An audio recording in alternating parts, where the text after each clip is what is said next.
사랑하는 교우 여러분, 귀하신 주님의 이름으로 문안합니다. 지난 한 주간 주의 은혜 가운데 다들 평안하셨습니까? 정말 여름으로 가까이 가고 있다는 생각이 들 정도로 요즘 날씨가 따뜻하다 못해 덥습니다.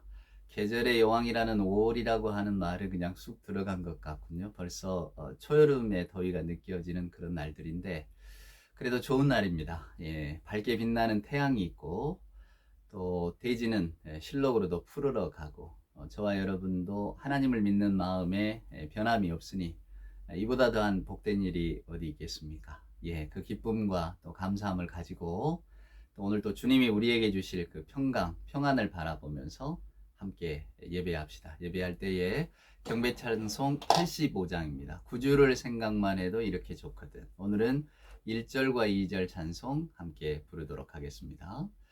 구주를 생각만 해도 이렇게 좋거든. 주 얼굴 배울 때에야 얼마나 좋으랴. 만민의 구주 예수의 귀하신 이름은 천지에 있는 이름 중 비할 데 없도다. 아멘. 사도신경으로 우리들의 신앙을 고백합니다.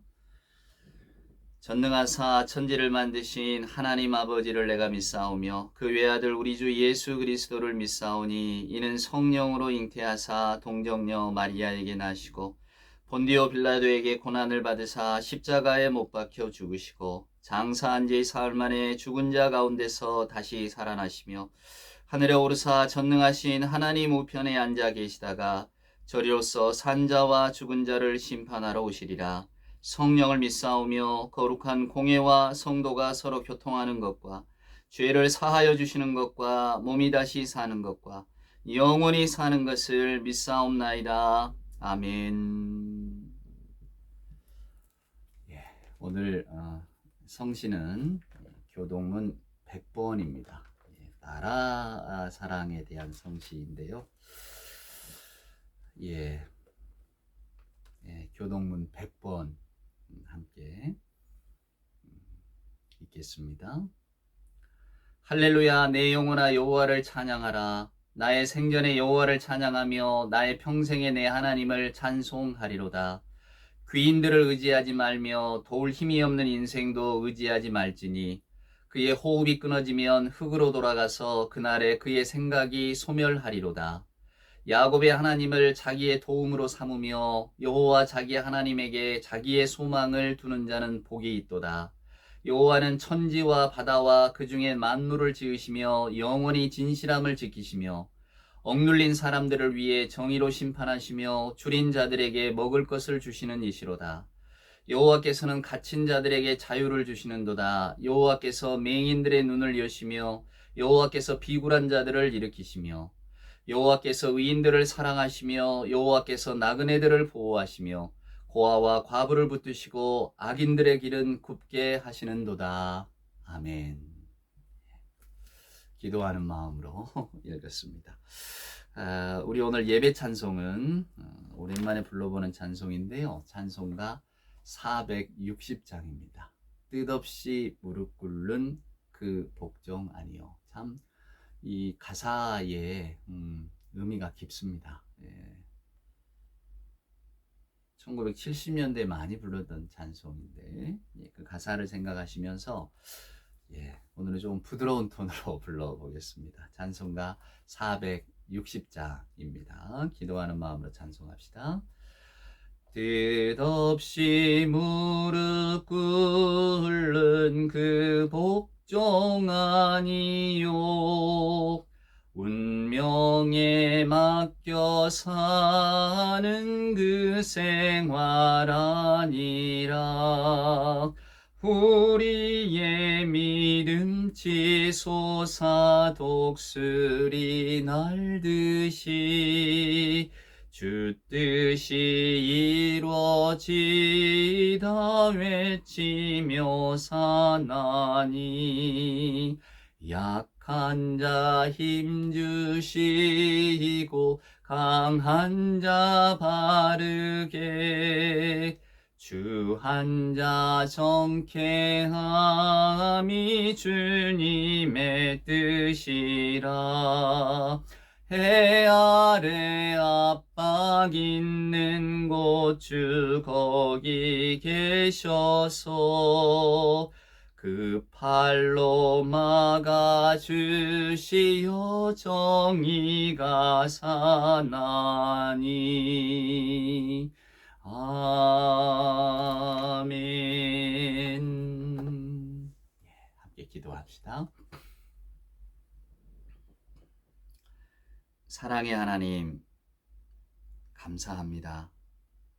이 시간 저희들 주께 예배하는 이 복된 자리에 불러주시고 오늘도 주의 뜻 하나님의 나라를 생각하며 이렇게 감사함으로 예배케 하시니 하나님 감사합니다.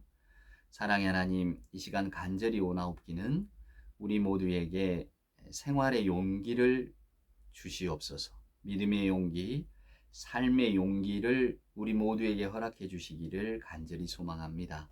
우리 주님 말씀하시기를 이해할 것은 이해하고 아니요 할 것은 아니요라고 하라 말씀하셨는데 저희들 이 나라, 이 땅, 오늘의 시대를 살아가면서 예와 아니요를 말할 수 있는 용기가 하나님 필요합니다. 도와주시옵소서. 하나님, 안일과 또 마음의 평안과 무사함만을 찾아 세상으로부터 눈을 돌리고 혼란한 사회 속에서 그저 개인의 안전과 영달을 위하여 우리 주님의 십자가를 버리고 교회 안으로 혹은 내 자신의 욕심 안으로 도피했던 나약한 저희들 이제는 아니요 할 수 있도록 주여 도와 주시옵소서. 불법한 처사에 침묵하고 어둠의 세력에 합세하며 예와 아니요가 분명치 않은 방관자였던 저희들, 하나님 양심의 갈등을 느끼면서도 진리를 내던지고 진리를 변호하면서 세상과 또한 짝하여 온 광대와 같은 저희들, 하나님 이 시간 주의 성령의 불로 저희들의 그 편견과 위선과 교만과 독선을 태워 주시옵소서. 하나님의 입김, 하나님의 숨결, 하나님의 의리 살아 생동하는 저희들이 될 수 있도록 하나님 도와주시옵소서. 저희들 함께 모여 예배하는 이 교회가 우리가 그저 바라는 개인의 축복의 장이요 위안의 장이 아니라 압복강 나루터와 같은 갈멜산과 같은 곳이 되어서 하나님 앞에 간절히 간구하는, 때로는 우리의 잘못된 가치, 잘못된 판단, 또 부끄러운 삶을 내려놓고 돌이키며 회개할 수 있는 그런 믿음의 자리가 될 수 있도록 하나님 도와주시옵소서. 차마 교회 안에서조차 예와 아니오가 말해지지 못하는 오늘의 현실 속에서 진실로 하나님의 나라, 하나님의 뜻, 그리고 그 뜻이 이 땅에서 이루어지기를 바라는 그 간절한 기도 가운데 우리 모두가 다 이해할 수 있도록 하나님 도와주시옵소서. 십자가 앞에서 순종하는 마음으로 이해하셨던 우리 구주 예수 그리스도를 닮아가는 저희 모두가 되게 하여 주시옵소서. 이 시간 예배하는 가운데 또 주님의 말씀을 듣는 가운데 기도하는 가운데 저희들이 다 새롭게 변화할 수 있기를 간절히 소망합니다.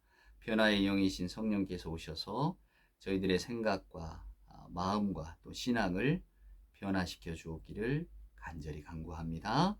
사랑 많으신 우리 구주 예수님의 귀하신 이름으로 간절히 기도드리옵나이다. 아멘. 오늘 우리에게 주시는 하나님의 말씀은 구약성경 열왕기하 9장에 있는 말씀입니다. 오늘은 이 말씀을 제가 다 읽을 수는 없으니까 중간중간 건너뛰면서 읽겠습니다만은 여러분들은 꼭 이 성경을 펴두시고 함께 눈으로 보면서 저의 설교를 들어주셨으면 정말로 감사하겠습니다. 자, 오늘 열왕기하 9장 구약성경 575페이지인데요. 자, 1절 말씀부터 한번 읽어보겠습니다. 열왕기하 9장 1절입니다. 선지자 엘리사가 선지자의 제자 중 하나를 불러 이르되 너는 허리를 동이고 이 기름병을 손에 가지고 길르앗 라못으로 가라. 거기에 이르거든 nim시의 손자 여호사밧의 아들 예후를 찾아 들어가서 그의 형제 중에 일어나게 하고 그를 데리고 골방으로 들어가 기름병을 가지고 그의 머리에 부으며 이르기를 여호와의 말씀이 내가 내게 기름을 부어 이스라엘 왕으로 삼노라 하셨느니라 하고 곧 문을 열고 도망하되 지체하지 말지니라 하니. 예. 오늘은 여러분 제가 조금 좀 마음이 비장합니다. 비장하다는 말이 여러분 어떻게 들리실지. 모든 설교는 다 비장합니다. 그러니까 어떤 설교를 준비하든 굉장히 오랜 시간을 들이고 또 고민하고 기도하고 이 말씀이 과연 여러분들에게 어떤 그 영적인 유익을 끼칠까, 신앙적으로 교훈이 될까, 그리고 때로는 낙심한 이에게 위로가 될까, 희망 없는 자에게 또 소망을 발견하게 되는 말씀이 될까, 또 그냥 막연하게 그저 좋은 게 좋은 거라고 살아가는 우리들에게 카프카의 말처럼 우리의 막 그 얼어붙은 마음, 도끼 같은 말씀, 얼어붙은 마음을 깨는 도끼와 같은 말씀이 되기를 소망하면서 항상 설교를 준비하거든요. 근데 오늘 설교는 거기에 좀 배가 된다고 할까요? 여러분들께서도 한번 마음을 집중하시고 들어주셨으면, 그리고 이것이 우리 모두의 간절한 기도의 제목이 되기를 저는 소원합니다. 이 설교가 마친 다음에 여러분들께서도 내가 정말 이 기도를 앞으로 수년 동안 드려야 되겠다라고 하는 마음이 생겨나기를 저는 소망하면서 오늘 이 말씀을 여러분들과 나누려고 합니다. 자, 오늘 이 열왕기하 9장에 있는 말씀은 조금 배경을 알아야 되는데 오늘 이 이야기는 그 예후라고 하는 사람의 이름이 등장을 하잖아요. 근데 거기에 이제 거슬러 올라가 보면 엘리야 그리고 엘리사, 오늘 엘리사가 등장하잖아요. 엘리사, 그리고 정치적으로는 아합과 이세벨, 이렇게 연결이 되는 이야기입니다.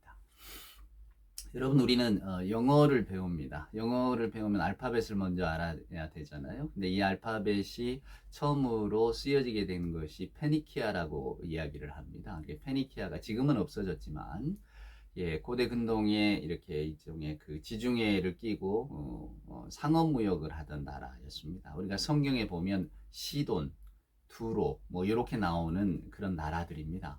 그러니까 결국은 무역이고 무역이 발달했고 상인들의 나라죠.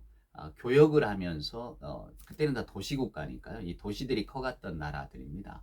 그러니까 그들에 있어서 페니키아라고 하는 그 나라에 있어서 가장 중요한 가치는 돈이죠. 경제고, 그러니까 먹고 사는 문제였다 그 말입니다.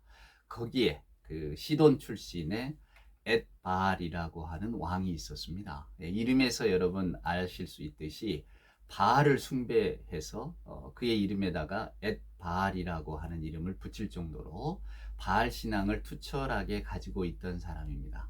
여러분, 바알 신앙은 뭐 깊게 생각 안 하셔도 됩니다. 그저 바알이 여러분 뭐 폭풍과 바람과 토지의 신이잖아요. 땅의 신. 그러니까 곡식의 신인 거죠. 결국 인간에게 먹을거리를 주는 신이다 그 말입니다. 그 바알을 섬깁니다. 그러니까 이 바알 신앙을 가졌다는 것은 오로지 관심, 생각, 인생의 목적이 잘 먹고 잘 사는 데 있는 겁니다. 자, 그 엣바알이라고 이름하는 그 페니키아 시돈 출신의 왕이 딸을 하나 낳았는데 물론 지극히 사랑했겠죠. 이 딸에게 이름을 붙여줍니다. 그 딸의 이름이 이세벨입니다. 벨이 바알이란 뜻이거든요. 딸의 이름 속에도 바알이라고 하는 이름을 집어넣어 줄 정도로 바알 신앙에 철저했던 사람. 그러니까 굉장히 현실적이고 오로지 우리가 먹고 사는 일이 가장 중요하고 먹고 사는 일을 위해서라면 그 어떤 일도 행할 수 있다라고 하는 생각을 가진 사람들입니다. 그의 딸 이세벨. 이스라엘에 한 정신 나간 왕이 하나 있었습니다. 아합이라고 하는 왕이었죠. 이 엣바알의 딸과 결혼을 합니다. 아마 아합은 좋았을 겁니다. 그때 당시 시돈이, 두론이, 페니키아 지역의 세력이 강했거든요. 그러니까 옛적에는 뭐 지금 뭐 유엔이나 뭐 이런 그 국제 기구가 없잖아요. 그러니까 어떤 나라든지 간에 힘을 다해서 그냥 이렇게 자기의 안위를 지켜야 되기 때문에 이웃 나라들과 동맹을 맺는 게 굉장히 중요합니다. 성경에도 보면 솔로몬이 그런 정치를 잘했다고는 하잖아요. 이 정치적으로 어떻게 그 유익해 보일지 모르는 판단입니다. 이 땅에서의 삶을 견고하게 만드는 방식이었으니까요. 그러니까 오늘 이 아합도 엣바알의 딸 이세벨과 결혼하게 되었을 때 아마 그의 마음속에는 내가 이렇게 하면 우리 이스라엘의 백성들이 좀 평안할 수 있겠지. 전쟁의 위협에서 좀 벗어날 수 있겠지. 아마 그런 생각을 했을지도 모릅니다. 그런 것들이 그의 생각에 굉장히 많은 부분을 차지하고 있었겠죠. 성경을 읽어보면 우리가 읽지는 않았습니다만 성경을 읽어보면 이 아합이 그 엣바알의 땅에 가서 이세벨을 아내로 맞으면서 거기서 바알 신에게 제사를 지내고 그리고는 이제 이세벨을 데리고 돌아와서는 사마리아 땅에 어마어마한 바알 신당을 또 지어줍니다. 그리고는 온 신하들, 물론 뭐 이세벨의 마음을 사기 위해서였겠죠. 이세벨에게 좀 이렇게 그 아부하려고, 왜냐하면 힘센 이웃 나라의 공주였잖아요. 그래서 바알 신당을 크게 짓고 이스라엘 사람들을 바알 신앙으로 끌어들입니다. 그래서 이제 정치를 하기 시작하는 거죠. 아합은 정치를 잘했다고 해요. 그러니까 여러분 정치를 잘했다는 게 뭐 백성들을 잘 이렇게 뭐 이렇게 먹여 살렸다 그런 의미하고도 똑같게 이게 백성들의 지지를 많이 받았다 그 말입니다. 일단 정치적으로는 안정을 했잖아요. 그리고 나중에 고고학자들이 이렇게 발굴을 해보면 아합 시절에 지금 건축물들이 많았답니다. 그런 걸 보면서 국력이 좀 있었구나.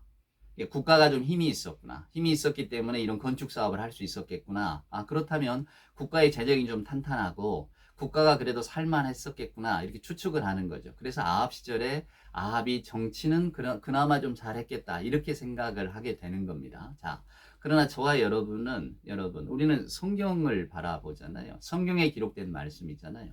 이 성경이 과연 그것을 선하다고 말하는가? 이제 우리는 그 점에 있어서 다 의문점을 갖고 있고, 또 성경을 조금이라도 아시는 분이라면 이 아합이 어떤 최후를 맞았는지 여러분 잘 아십니다. 자, 그 유명한 갈멜산에서의 엘리야와 바알 선지자들과의 싸움. 그 중간에 누가 있습니까? 아합이 있습니다. 근데 성경 말씀을 토대로 보면 아합 시절에 그러면 이스라엘 백성들이 평안했는가? 평안했을 리가 없어요. 왜냐하면 바알 신을 섬기는 것 때문에 하나님께서 그때 그 3년 6개월 동안이나 기근을 주고 백성들이 다 도탄에 빠진 이야기가 나오거든요. 그러니까 아합은 백성을 위해서 뭔가를 한다고 했지만 하나님께서는 그것을 곱게 보지 않으셨다는 거예요. 여러분이 잘 기억하셔야 됩니다.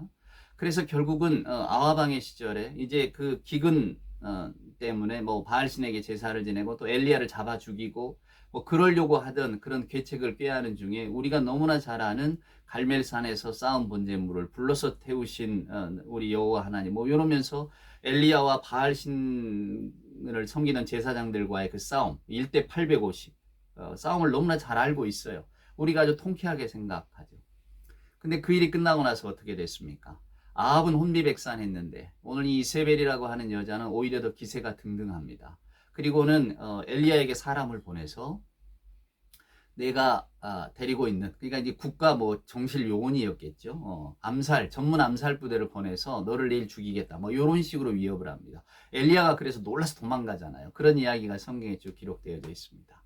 자, 그런 여자였습니다. 그런 이세벨이라고 하는 여자. 그래서 하나님께서는 이세벨, 그 엘리야에게 신탁을 주어서 아합과 이스벨이 제대로 정상적으로 죽지 못할 것이다. 아합의 자손들 역시 다 질이 멸렬해지고 멸망할 것이다. 이런 그 예언도 엘리야 입을 통해서 보여주시죠. 자, 그리고는 이제 아합은 전쟁 중에 전사하고 그리고 또 엘리야도 죽었습니다. 그리고 이제 엘리사가 엘리야의 뒤를 이어서 선지자의 반열에 섰죠. 근데 그 엘리사가 뭐 선지학교도 운영하고 요즘식으로 말하면 신학교도 운영하고 엘리사가 활동하던 시절에 여전히 여러분 아합의 아들이 그 왕위를 이어받았고 그 어머니 이세벨은 여전히 위세를 발휘하고 있었습니다. 그때의 이야기입니다. 그래서 1절에 보면 선지자 엘리사가 선지자의 제자 중 하나를 불러 이르되 너는 허리를 동이고 길르앗 라못에 가서 예후를 만나라 이런 이야기를 하는 거예요. 그래서 오늘 이 사람이 이제 그 길르앗 라못으로 갑니다. 선지자의 제자 중에 하나니까 젊은 선지자겠죠. 요즘 우리 식으로 이야기하면 젊은 선교사, 젊은 신학생, 젊은 목사 하나를 보낸 겁니다. 자, 4절 보세요. 그 청년 곧 선지자의 청년이 길르앗 라못으로 가니라. 그가 이르러 보니 군대 장관들이 앉아 있는지라. 소년이 이르되 장관이여 내가 당신에게 할 말이 있나이다. 예후가 이르되 우리 모든 사람 중에 누구에게 말하려느냐. 하니 이르되 장관이여 당신에게이니이다 하는지라. 예후가 일어나 집으로 들어가니 청년이 그의 머리에 기름을 부으며 그에게 이르되 이스라엘의 하나님 여호와의 말씀이 내가 내게 기름을 부어 여호와의 백성 곧 이스라엘의 왕으로 삼노니 너는 곧 내 주 아합의 집을 치라. 내가 나의 종 곧 선지자들의 피와 여호와의 종들의 피를 이세벨에게 갚아주리라. 아합의 온 집이 멸망하리니 이스라엘 중에 매인자나 노인자나 아합에게 속한 모든 남자는 내가 다 멸절하되 아합의 집을 느바세 아들 여로보암의 집과 같게 하며 또 아비야의 아들 바이사의 집과 같게 할지라. 이스라엘 지방에서 개들이 이세벨을 먹으리니 그를 장사할 사람이 없으리라 하셨느니라 하고 곧 문을 열고 도망하니라. 11절 예후가 나와서 그의 주인의 신복들에게 이르니 한 사람이 그에게 묻되 평안하냐 그 미친 자가 무슨 까닭으로 그대에게 왔더냐 대답하되 그대들이 그 사람과 그가 말한 것을 알리라 하더라. 자, 엘리사의 신탁을 받고 엘리사의 제자 중에 하나, 젊은 선지자, 젊은 예언자, 젊은 목사 하나가 예후를 찾아왔습니다. 예후를 찾아와서 말하는 거예요. 가서 이제 아합을 치고, 아합이 이제 아들들이 왕을 하고 있으니까 그 아합의 나라를 치고 아합의 자손들을 다 멸절하고 그리고 이세벨을 치라 이야기하는 거예요. 그 피를, 이스라엘의 피를, 바알의 신을 섬기게 만든, 이스라엘을 엉뚱한 길로 들어서게 만든 그 피를 갚아주리라 하셨다 그 말이에요. 그리고는 이 선지자는 선생님 엘리사가 말한 것처럼 말해주고는 곧바로 그냥 도망치듯 뛰어나왔습니다. 자, 그래서 예후가 이제 아합의 그 아들들의 신복들을 찾아가서 이야기를 하는 거예요. 그때 그 사람들의 말을 들어보세요. 그 미친 자가 11절에 보면 그 미친 자가 무슨 까닭으로 그대에게 왔더냐. 여러분 이게 이스라엘의 영적인 상황입니다. 엘리사의 제자 왜 몰랐겠습니까? 엘리사가 신학교를 운영하고 있다는 거 왜 몰랐겠어요? 그러니까 하나님의 선지자들에 대한 대접이 이 정도였습니다. 그 미친 자가 무슨 까닭으로, 그 미친 자가 무슨 까닭으로 여기에 왔더냐라고 말을 하는 겁니다, 여러분. 자, 그때 예후가 이제 이야기를 하죠. 아합을 치라 하셨다. 아합의 자손을 치라 하셨다. 하나님께서 바알에 대한, 아합의 온 집이 멸망하리니 이스라엘 중에 매인자나 노인자나 아합에게 속한 모든 남자를 멸절하라 하셨습니다. 내가 나의 종 곧 선지자들의 피와 여호와의 종들의 피를 이세벨에게 갚아주리라 하셨습니다. 내게 그런 신탁을 주셨으니 나는 이제 아합의 후예들을 치러 가야겠습니다. 이렇게 말을 합니다.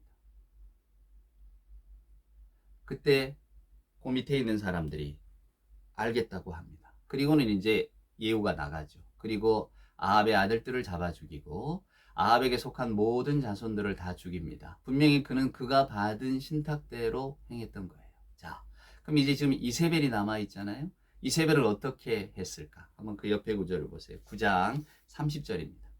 예후가 이스라엘에 오니 이세벨이 듣고 눈을 그리고 머리를 꾸미고 창에서 바라보다가, 자, 어떻습니까? 예후가 한 일을 들었어요. 이세벨은 지금 이스라엘에 있습니다. 아합의 왕궁이 있던 곳이죠. 이스라엘에서 그 이야기를 듣고 여러분 어떻게 합니까? 눈을 꾸미고 머리를 올리고 왕비처럼 만든 거죠. 그러니까 뭔가 위세를 부린 겁니다. 아주 치장을 하고 그리고 예후를 맞습니다.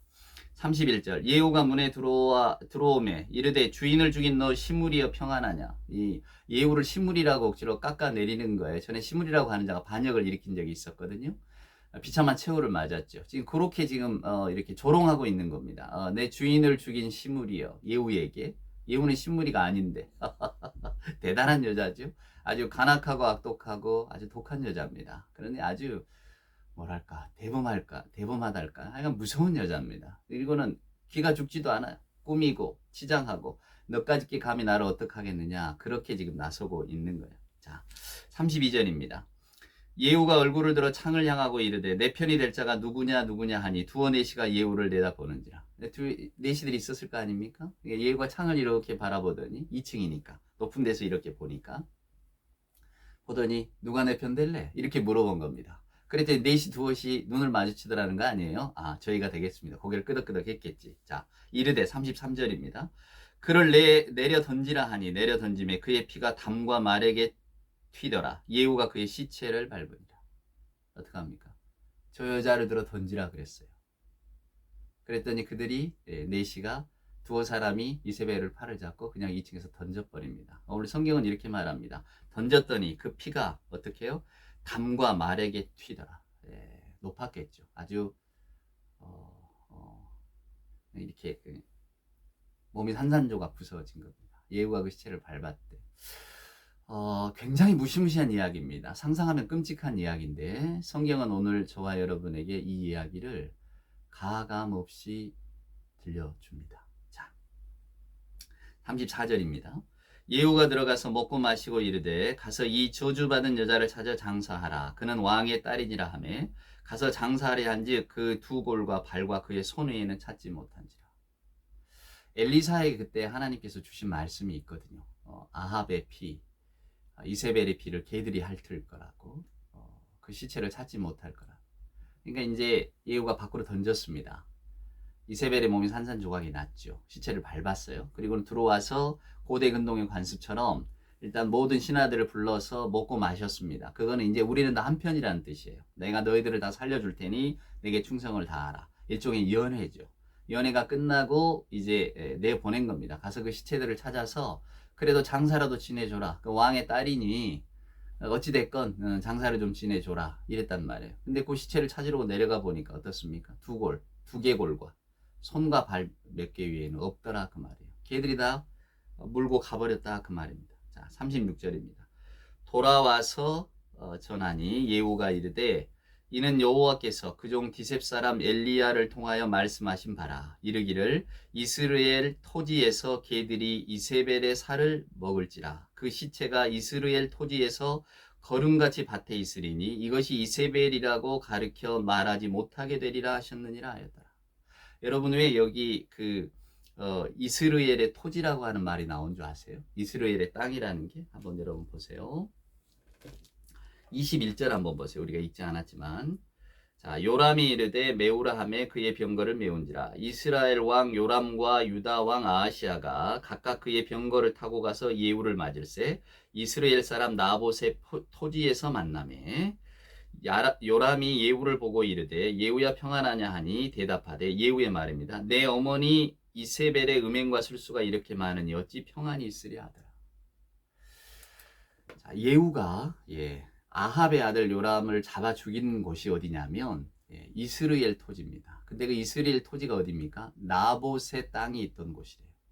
여러분 나봇이 누굽니까? 나봇의 포도원 사건 생각 안 나세요?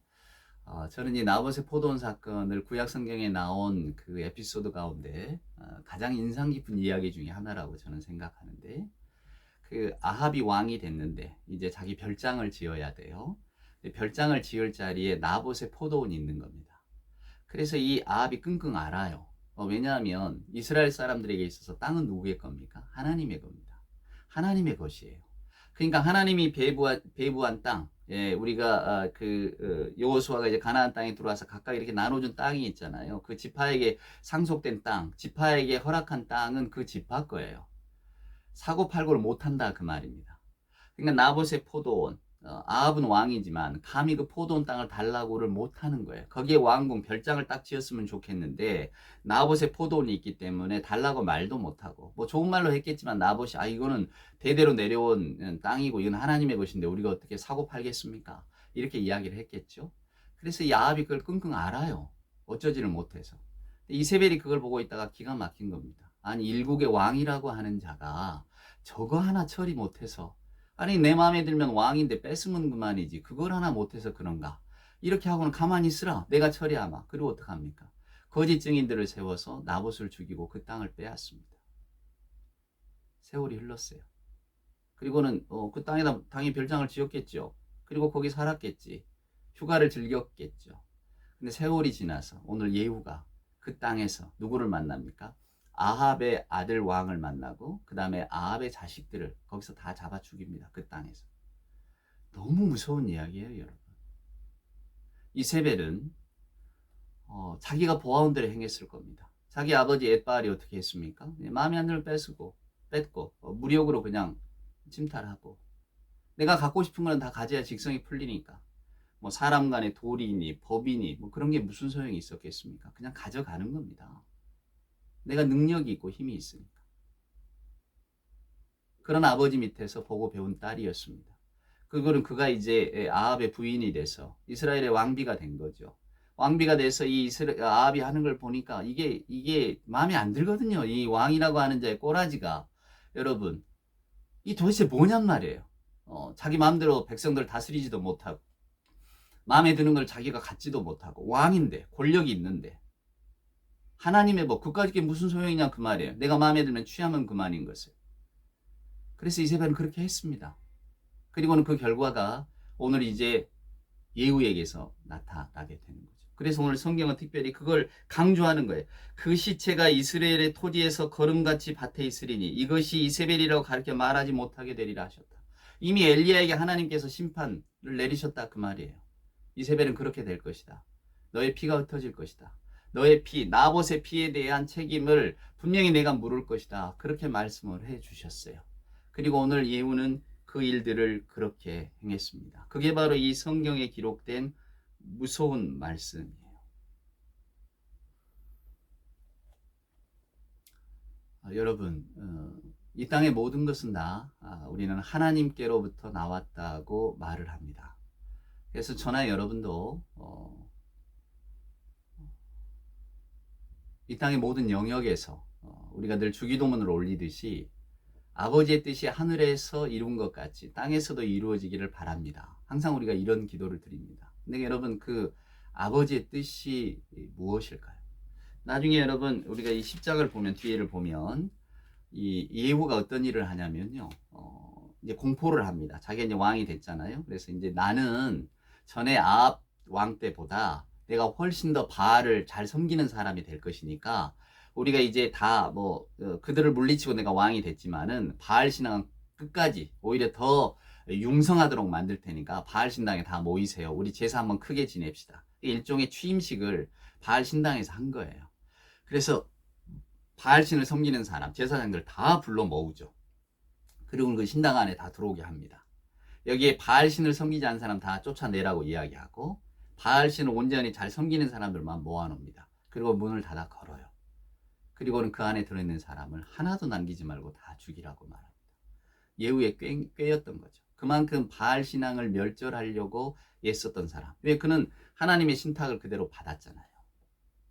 그래서 바알 신당과 바알 신을 섬기는 자들을 다 잡아 죽이고 바알의 신당을 변소로 만듭니다. 이게 성경에 기록된 말이에요. 가장 더럽히는 장소로 만들어 버리는 거죠. 예후가 무서운 사람이었죠. 받은 신탁 그대로 행했으니까. 오늘 저는 여러분들과 이 이야기를 꼭 해보고 싶었어요. 말씀드린 것처럼 우리는 이 땅에 하나님의 나라가 이루어지기를 바라는 사람들입니다. 그게 예수 믿는 사람들의 가장 큰 특징이죠. 그래서 그 이탈리아의 유명한 정치 철학가였던 마키아벨리가 말한 것처럼 사람은 아버지 죽인 원수하고는 한 하늘에 살아도 자기 재산 뺏어간 사람하고는 한 하늘에 살지 못한다.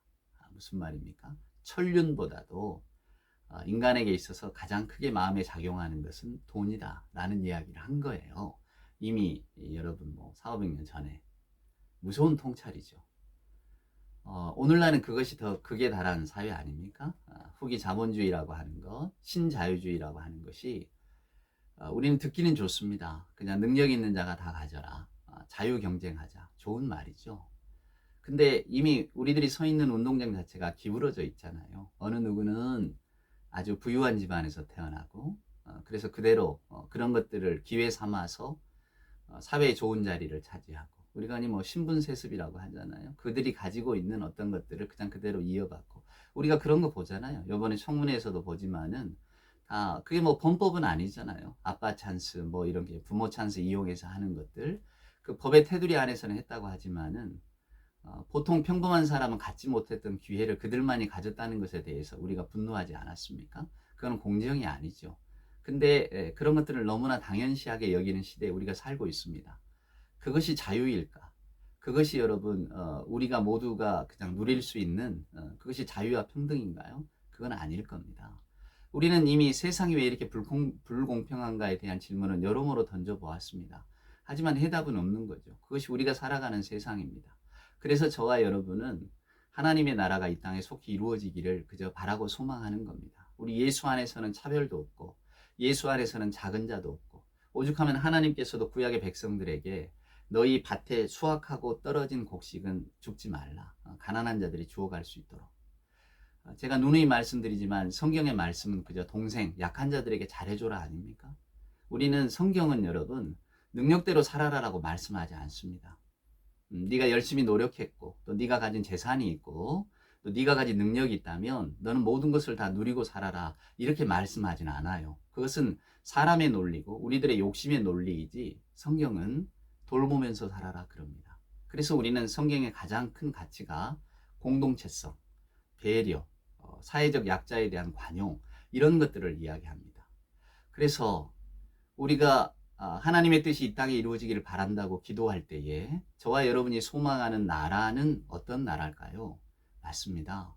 우리는 예수 믿는 분들입니다. 그러니까 뭐 내 재산이 뺏기고 내 어떤 뭐랄까요? 내 돈이 뭐 날아가고 이런 것들에 관심을 두기보다 우리가 예수 믿지 않는 사람이라면 당연히 마키아벨리 이야기처럼 내 재산, 내 돈에 관심을 둬야죠.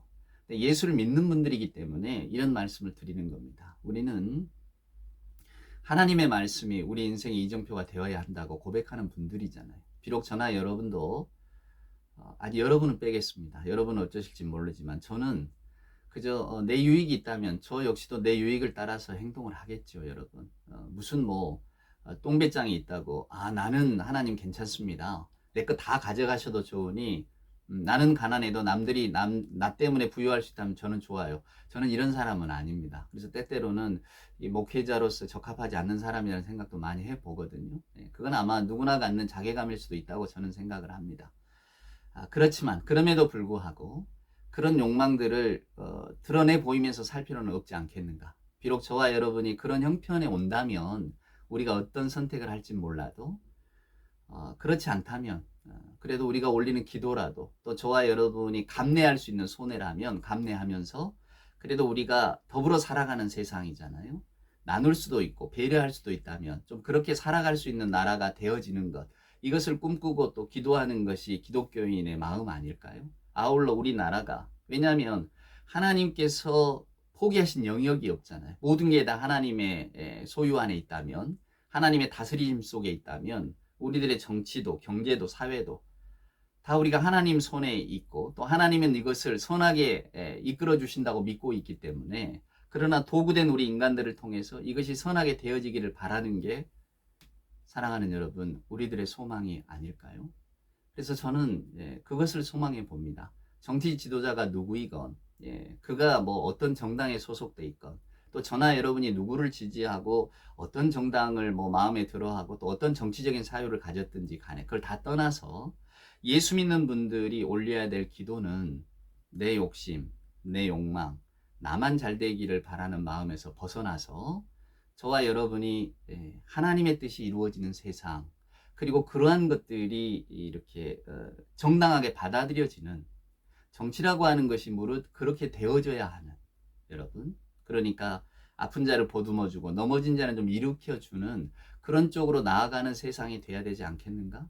그래서 우리는 그런 나라가 되게 해달라고 적어도 예수 믿는 분들이 이렇게 많은 나라가 여러분 그냥 욕심과 욕망에 휘둘리는 나라가 되어서는 안 되지 않겠습니까?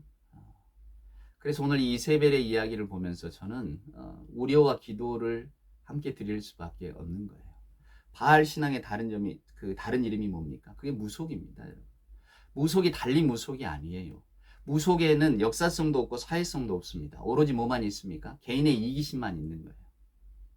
이기주의만 있는 겁니다. 나만 잘 되면 되는 거예요. 남이 어떻든지 간에. 무속의 가장 근본이 뭡니까? 내가 할 수 없는 일들을 나보다 더 뛰어난 능력을 가진 신에게 의탁을 해서 이것을 이루어 보겠다는 거 아니에요? 그래서 우리나라 무속인들이 제일 크게 섬기는 신이 최영장군, 장군신 아닙니까? 가장 큰 한을 품고 있는 신이기 때문에 가장 강력한 힘을 가지고 있다 이거죠. 그래서 그 장군신을 모시는 신당이 많아요. 모든 이 땅의 악귀, 뭐 잡신들을 다 물리칠 수 있는 장군신이니까. 근데 그 장군신이 해준다는 게 뭡니까? 너 개인의 욕망을 이루고 너 개인의 어떤 그 소망하는 바를 이뤄주마. 네가 어떤 삶을 살았든지, 네가 거짓되고 허위된 인생을 살았든지 나는 그건 상관없다. 네가 욕심을 부려서 남의 것을 빼앗았든지, 불법을 저질러서 남의 것을 네 것으로 빼앗아 네가 재산을 증식했든지, 남의 이력을 네 이력인 것처럼 만들어서 네가 높은 자리를 차지했든지 나는 그 관심 없다. 오직 네가 잘 되기를 바란다. 오직 나만 잘 되게 해주세요. 그게 무속의 근본입니다. 저는 주님이 사랑하시는 이 나라가 그런 것에 휘둘리지 않기를 소망합니다. 그래서 더 간절한 기도를 올릴 수밖에 없는 거예요. 사랑하는 여러분, 여러분들께서도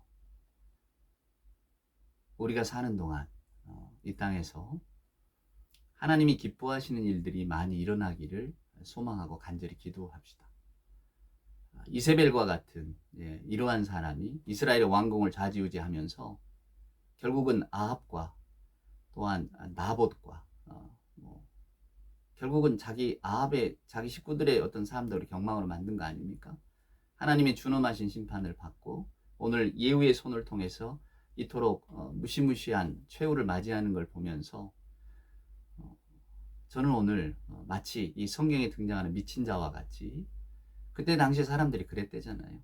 젊은 목사를 보고 그 미치광이가 무슨 말을 하러 왔더냐. 하나님의 선지자들을 바라보는 시선이 비록 그러하다 할지라도 저는 여러분들에게 그런 기도를 부탁드리고 싶어요. 바알신, 무속신이 아니라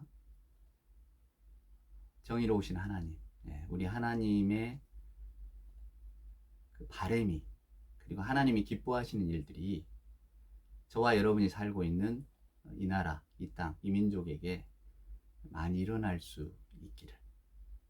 그래서 우리 모두가 다 말하는 것처럼 정의롭고 공정하고